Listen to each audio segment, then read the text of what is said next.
Hello, my dear students. Welcome you all in Darwin's classes by Dr. U.P. Yadav. And in continuation with the chapter 8, How do organisms reproduce from class 10th NCERT. Now we are towards the end of the chapter, and in case of human reproduction, in the last classes we have seen that after attainment of puberty there is arrival of secondary sexual characters. That means the sexual maturity is being gained by the child during their adolescence, during their puberty, and now they are able to reproduce. That means gametogenesis starts. So let us see the male and female reproductive system. First of all, I would like to describe the male reproductive system. As you know that the organ which is responsible for the production of gamete, that means where spermatogenesis, where oogenesis takes place, that is termed as primary sex organ. So in the case of human being, there are a pair of testes which lie outside the abdominal cavity in between both the thighs, and it is in the scrotal sac, a pair of testes where spermatogenesis takes place. That means the primary reproductive organ is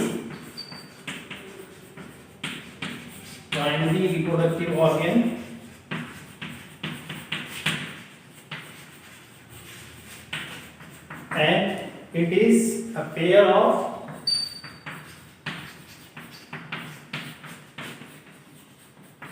TES. This is for plural. If it is singular, then it is TES. So a pair of testes which is lying outside, and the main function of the testis is to produce the gametes. Therefore, they are also termed as gonads. That means they are the male gonad. Testes are the male gonads where gametes, where sex cells are being produced. So the first and foremost work of the testis is to produce the sperms, spermatogenesis, and the second one is to produce the testosterone for the development and maintenance of secondary sexual character. For spermatogenesis, it requires slightly lesser temperature than that of our body temperature. 1 to 3 degrees Celsius lesser temperature is needed for spermatogenesis, and therefore it has kept outside body. ये कहाँ रखा गया है? Body के बाहर रखा गया है, lying in a small muscular pouch called scrotum or scrotal sac, lying in between our two thigh, दोनों जांघों के बीच में ये लटकता हुआ स्ट्रक्चर है, पॉच लाइक स्ट्रक्चर है ना। और ये क्या होंगे? On the basis of the season इसकी साइज क्या होगी? इन समर सीजन क्या हो जाते हैं? ये फ्लैक्सिड हो जाते हैं, और विंटर सीजन में क्या हो जाते हैं? कॉन्स्ट्रिक्ट कर जाते हैं to maintain the temperature. Scrotum acts as thermoregulator. ये किस तरह से काम कर रहे हैं? थर्मोरेगुलेटर। ये टेम्परेचर को रेगुलेट करते हैं and provides an optimum temperature, the suitable temperature which is needed for spermatogenesis. That means यदि किसी कारण से हाई टेम्परेचर पे एक्सपोजर हो तो क्या होंगे? स्पर्मेटोजेनेसिस नहीं होगी। जैसे कई ऐसा वर्क है जिसको हम लोग ऑक्यूपेशनल हैजार्ड भी कह सकते हैं। अब जैसे जो हलवाई जो बैठता है भट्टी के पास, दिन भर काम करता है, एक्सपोजर है उसका हाई टेम्परेचर पे, या पहले कोयले वाले इंजन होते थे तो वो व्यक्ति जो कोयला डालता था इंजन में, काफ़ी हाई टेम्परेचर पे उसका एक्सपोजर था, या कई लोग जो काफ़ी कस करके बांधते हैं कच्चा, पहलवान लोग, तो क्या होंगे? हाई टेम्परेचर होगी। That means comparatively high temperature होगी, और उस कंडीशन में क्या होगा? स्पर्मेटोजेनेसिस नहीं होंगे, या फिर स्पर्म का प्रोडक्शन लेशर होगा। That will not be capable of fertilization. Fertilization के लिए, यानी कि हो सकता है वो व्यक्ति क्या हो जाए, इनफर्टाइल हो जाए। So this is all about the testis. अब क्या होंगे, टेस्टिस में स्पर्मेटोजेनेसिस हो रही है और मेल गैमेट को कहाँ पहुंचना है, into the female reproductive tract.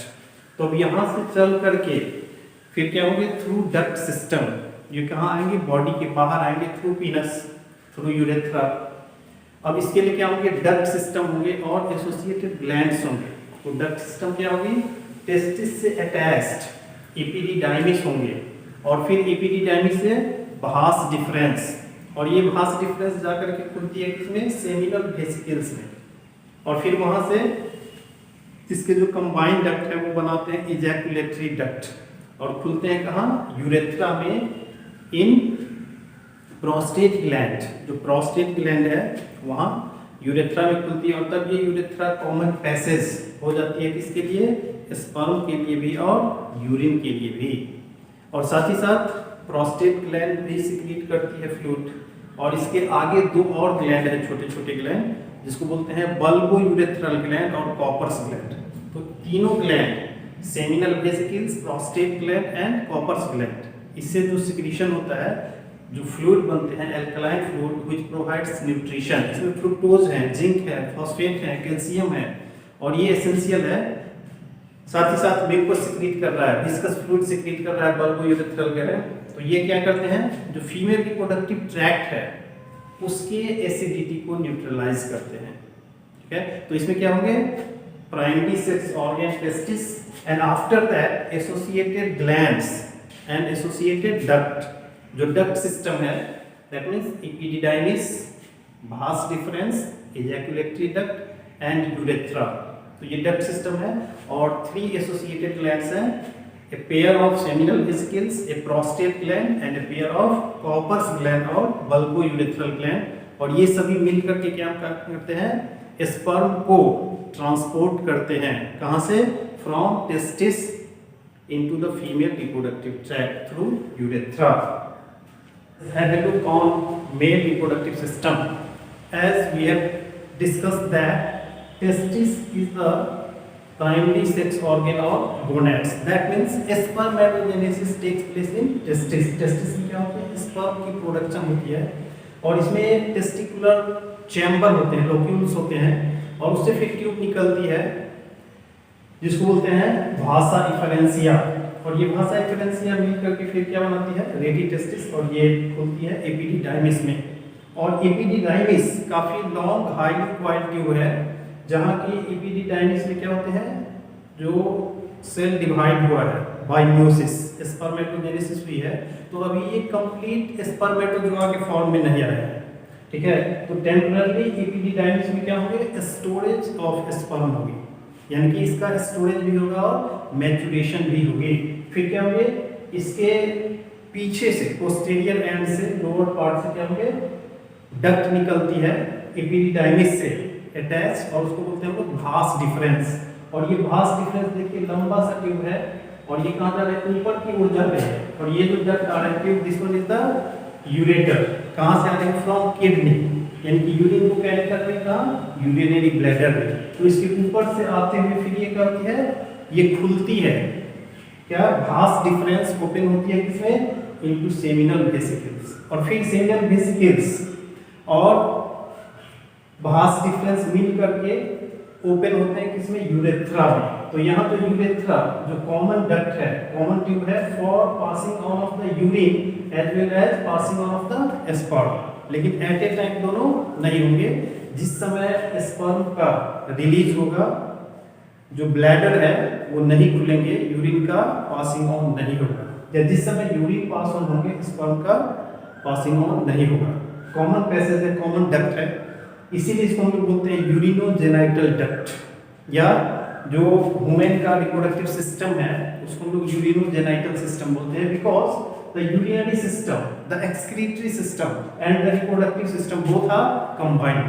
तो ये जो डक्ट है टेस्टिस से एपिडिडाइमिस, एपिडिडाइमिस से भास डिफरेंस, भास डिफरेंस खुलेगी किसमें, सेमिनल वेसिकल्स में, और ये कॉमन पैसेज दोनों के बनाएंगे जिसको बोलेंगे इजैकुलेटरी डक्ट। और ये इजैकुलेटरी डक्ट होती है किसमें, इन यूरेथ्रा, और फिर यूरेथ्रा में आगे चल करके क्या है, ये यूरेथ्रा कहाँ से पास ऑन हो रही है, थ्रू प्रोस्टेट ग्लैंड। तो सेमिनल वेसिकल से फ्लूइड, सेमिनल फ्लूइड जो कि अल्कलाइन फ्लूइड है, और मेजॉरिटी ऑफ द पार्ट जिसमें कि फ्रुक्टोज पाए जाते हैं, तो majority of the part of the seminal fluid is being produced by the seminal vesicles. फिर क्या होगा, प्रोस्टेट ग्लैंड का सिक्रीशन भी इसमें मिक्सअप होगा, और फिर आगे चल करके है बल्बोयूरेथ्रल ग्लैंड या कॉपर्स ग्लैंड, इसके सिक्रीशन हो गया, ऑल टुगेदर ये सेमिनल फ्लूइड बनाएंगे, और ये क्या करेंगे, ये म्यूकस सिक्रीट करते हैं, ये स्टिकी सब्सटेंस सिक्रीट करते हैं, व्हाइट मिल्की सब्सटेंस सिक्रीट करते हैं, और इसके कारण क्या होगा, जो यूरेथ्रा का पैसेज है उसमें जो स्लाइटली एसिडिटी होती है उसको ये न्यूट्रलाइज करेंगे, साथ ही साथ जो पेनिस है उसको ये प्रोवाइड करेंगे क्या, लुब्रिकेंट, ये क्या है, विस्कस सब्सटेंस है, तो लुब्रिकेंट प्रोवाइड करेंगे, और ओवरऑल फ्लूइड है seminal fluid that neutralises the female reproductive tract. तो वेजाइना है वो एक्सपोज्ड है, ओपन है, बैक्टीरियल ग्रोथ हो सकती है, इसीलिए वहाँ क्या होता है, एसिडिक मीडियम होता है, तो उस एसिडिक मीडियम में यदि स्पर्म की एंट्री होगी, स्पर्म की डेथ हो जाएगी, इसीलिए ये gland seminal vesicles, prostate gland and bulbourethral gland, इसके जो सिक्रीशंस हैं वो क्या करते हैं, प्रोटेक्ट करते हैं स्पर्म को न्यूट्रिएंट प्रोवाइड करते हैं, स्पर्म को ट्रांसपोर्टेशन के लिए हेल्प करते हैं, मीडियम प्रोवाइड करते हैं। तो ये urethra is the common passage. Question पूछा जाता है कि which one is the common passage for passing on urine as well as for passing of the sperm. तो ये क्या होंगे, at the time of mating, at the time of population the sperm will come out and that is termed ejaculation. और इसके लिए जो copulatory organ है, external genitalia, penis, ये फैसिलिटेट करेंगे क्या, entry into the female reproductive tract at the time of sexual excitement, ये erect होंगे, और फिर क्या होगी, इजैकुलेशन होगी, and it will facilitate the ejaculation of the sperms into the female reproductive tract for its fertilisation, for reproduction. तो this is all about the male reproductive system. Ureter, the tube coming from the root of the kidney, filtration के बाद urine इसमें deposit होगी bladder में, seminal vesicles, associated glands, seminal vesicles, prostate gland and corpus gland, these three glands are termed as associated gland which leads to formation of seminal fluid। ये क्या बनाते हैं, seminal fluid बनाते हैं। भास difference, epididymis, इसमें क्या होंगे, epididymis, Bhasa difference, ejaculatory duct and urethra, ये क्या बनाते हैं, डक्ट सिस्टम। और ये तीनों क्या बनाएंगे, seminal vesicle, prostate and corpus gland, ये तीनों मिलकर के बनाते हैं क्या, ये तीनों मिलकर के बनाएंगे एसोसिएटेड ग्लैंड्स, ठीक है। और भास डिफरेंस, एपिडिडाइमिस, यूरेथ्रा, ये तीनों मिलकर के क्या बनाएंगे, ये बनाएंगे एसोसिएटेड डक्ट, इसको हम लोग बोलेंगे एक्सेसरी डक्ट। मेल क्या होंगे, testis is the primary sex organ of gonads and these are the associated duct and glands which is needed for the maturation and transportation of the sperm outside the body through urethra during mating, during copulation. So this is all about the male reproductive system. So let us see the secondary reproductive organs, that means the associated ducts. तो इसमें क्या होंगे, duct system means associated duct, accessory ducts. The male accessory duct serve to store sperms and to transport them outside urethra during ejaculation to facilitate fertilisation. तो इसमें क्या होंगे, epididymis होगी, testis से attach, it is attached to the posterior side of each testis, और ये क्या है, कॉन्वोल्यूटेड है, काफी लंबा है, अराउंड 6 मीटर लेंथ है इसकी। दूसरा, इससे फिर क्या होंगे, अटैच होंगे क्या, भास डिफरेंस, यानी कि एपिडिडाइमिस से स्पर्म कहाँ जाएगी, भास डिफरेंस में जाएगी। फिर vas deferens from epididymis the sperm are carried by long tube around 40 centimetre in length called vas deferens, और स्पर्म डक्ट भी इसको करेंगे which joins with seminal vesicles, और ये जाकर से मिल जाती है, सेमिनल वेसिकल से मिल जाती है, और जो कॉमन डक्ट होंगे फिर वो जाकर के किस में ओपन होंगे, यूरेथ्रा में, थ्रू इजैकुलेटरी डक्ट। तो आगे क्या होगा, urethra, it is 20 centimetre long tube arises from the urinary bladder and carries urine and sperm through penis, और इसीलिए इसको हम क्या बोलते हैं, यूरिनोजेनाइटल डक्ट बोलते हैं।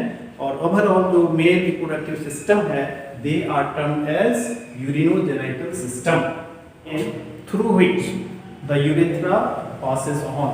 So it is long, thick, muscular, tubular organ made of mainly erectile tissues. Erectile tissues होते हैं जिसमें क्या होगा, ब्लड की फीलिंग होगी, और ब्लड की फीलिंग के कारण ये ऑर्गन क्या हो जाते हैं, इरेक्ट हो जाते हैं।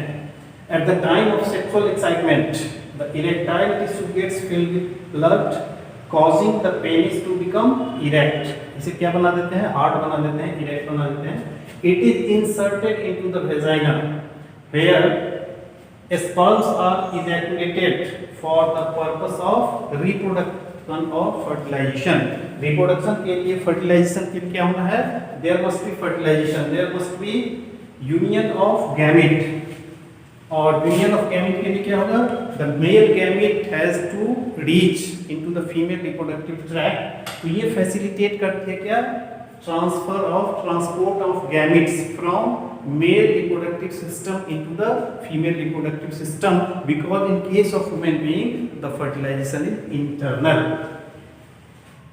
These are the male accessory glands, a pair of seminal vesicles. It secretes mucus and watery alkaline seminal fluid having fructose for nutrition to the sperm. ये बेसिकली न्यूट्रिएंट प्रोवाइड करते हैं, और स्पर्म के लिए ये मीडियम प्रोवाइड करते हैं, nutrient provide करते हैं। दूसरा है प्रोस्टेट ग्लैंड, ये क्या है, पेयर में, प्रोस्टेट ग्लैंड सिंगल है। It is below urinary bladder, ये यूरिनरी ब्लैडर के नीचे होते हैं, with the urethra passing through it, और इससे होकर के यूरेथ्रा पास ऑन होती है।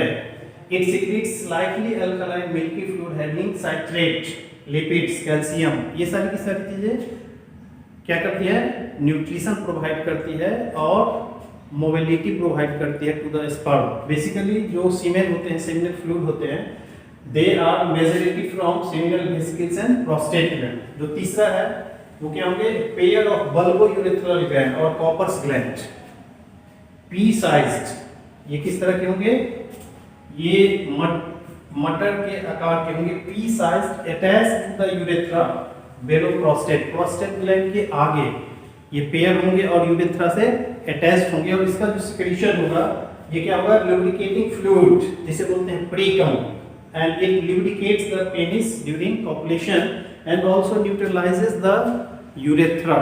यूरेथ्रा से जो यूरिन पास हुई होगी तो क्या होंगे, स्लाइटली ये एसिडिक मीडियम होते हैं, और इसीलिए इसको न्यूट्रलाइज करने के लिए ये रिलीज होती है from bulbo urethral gland, lubricate करती है, फैसिलिटेट करती है पेनिट्रेशन। तो this is the associated glands और accessory glands in male reproductive system. The sperm along with the secretions from the seminal vesicle, prostate gland and bulbourethral gland, all together they are called as semen। इसे हम लोग बोलते हैं semen, that means sperms along with the seminal fluid। और क्या होंगे, there may be 100 million sperms in 1 ml of the semen। 1 ml semen में क्या होंगे, around 100 ml, and at a time in one ejaculation around 3 to 4 ml of semen is being discharged। The medium provides, the medium that means the fluid provides nutrition and motility to the sperm। ये nutrient provide करते हैं और movement के लिए medium provide करते हैं। साथ ही साथ ये alkaline medium है, alkaline fluid है, और ये क्या करेंगे, जब इसकी एंट्री होगी, स्पर्म की एंट्री होगी कहाँ, into the female reproductive tract, into the vagina, तो वहाँ क्या है, एसिडिक मीडियम है, और उस एसिडिक मीडियम को ये न्यूट्रलाइज करेंगे, अदरवाइज क्या होंगे, स्पर्म की डेथ हो जाएगी in acidic medium. So this is all about the seminal fluid और सीमेन। नेक्स्ट हम लोग देखेंगे the structure of sperm. Sperm का स्ट्रक्चर, स्पर्म क्या है, एक सेल है, और एक सेल है तो क्या होंगे, सेल मेम्ब्रेन होगा, इसमें क्या होंगी, न्यूक्लियस होंगे, इसमें माइटोकॉन्ड्रिया होंगे, सारे के सारे स्ट्रक्चर होंगे, लेकिन ये स्पेशलाइज्ड स्ट्रक्चर है स्पर्मेटोजोआ के फॉर्म में। तो कई बार एग्जाम में डायग्राम पूछता है, या फिर डायग्राम दिया हुआ रहता है, नोमेनक्लेचर आपको बताने होंगे, ABCD रहेगा, आपको लिखना होगा A क्या है, B क्या है, C क्या है, D क्या है, या फिर पूछ सकता है कि A का क्या फंक्शन है या B का क्या फंक्शन है। तो this is very important from the point of view of your exam. तो let us see the structure of sperm. This is the detailed structure of the sperm.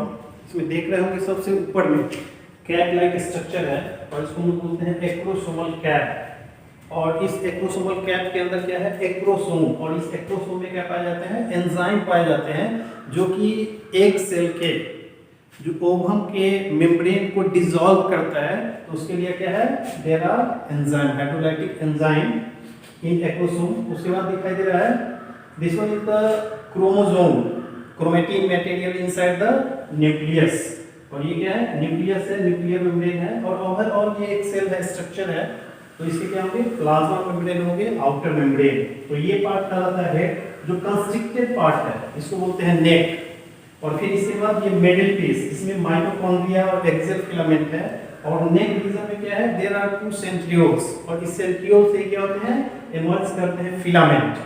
तो इसमें जो मिडिल पीस में mitochondria है, that acts as source of energy, ये energy provide करते हैं for the lashing movement of the tail, tail के movement के लिए। और इसी के कारण क्या होता है, स्पर्म का मूवमेंट होता है। तो इसके जो इंपॉर्टेंट स्ट्रक्चर क्या है, head, neck, middle piece and tail, 4 part है इसके। इसके हेड में क्या पाया जाएगा, एक्रोसोम, न्यूक्लियस, न्यूक्लियस के अंदर क्रोमोसोम्स, और इसके नेक में पाए जाएंगे सेंट्रियोल्स, प्रॉक्सियल सेंट्रियोल, और फिर क्या पाए जाएंगे, axial filament and mitochondria in their middle piece. और टेल में क्या होंगे, फिलामेंट होंगे। तो ये क्या करेंगे, काम करेंगे लैसिंग मूवमेंट का। और ये स्विमिंग करेंगे किसमें, इनटू द सेमिनल फ्लूइड। और जब ये डिस्चार्ज होंगे into the female reproductive tract, तब यहाँ ये मूव करेंगे towards fallopian tube, towards oviduct. Entry होगी इनटू द वेजाइना, सर्विक्स, फिर ये थ्रू यूट्रस कहाँ जाएंगे, into the fallopian tube, and fertilisation will take place in fallopian tube और ओविडक्ट। तो ये काफी इंपॉर्टेंट है, पूछता है where does fertilisation take place in human being. तो क्या होंगे, फैलोपियन ट्यूब में होगी। इसके डायग्राम पूछ सकते हैं, इसके इंपॉर्टेंट पार्ट पूछ सकते हैं, और फिर इसकी क्या फंक्शन है ये पूछ सकता है। तो आप लोग प्रैक्टिस करेंगे इसके डायग्राम को बनाने की, मेल रिप्रोडक्टिव सिस्टम की डायग्राम, और इसमें जितने भी नोमेनक्लेचर है उसको याद रखेंगे, because these are the very common things. और ये आपके फ्यूचर के लिए भी, जो भी कॉम्पिटिटिव एग्जाम है, जीके है, जीएस है, वहाँ इस तरह से क्वेश्चंस इन सारी चीजों से पूछी जाती है। तो इसके साथ ही कंप्लीट होता है मेल रिप्रोडक्टिव सिस्टम।